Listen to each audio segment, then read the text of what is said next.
పద్దెంది పడిమెట్ల పైకెక్కి గుడికేగు భక్తులకు ఎదురొచ్చే బంగారు స్వామి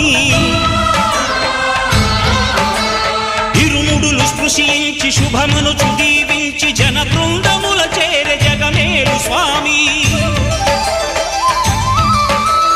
తన భక్తులొనరిల్చు తప్పులకు తడబడి ఒక పక్క ఒరిగెన ఓంకారమూర్తి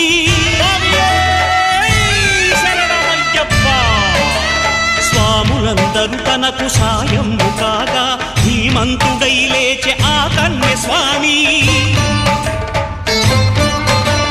పట్టబంధము వీడి భక్తతతికై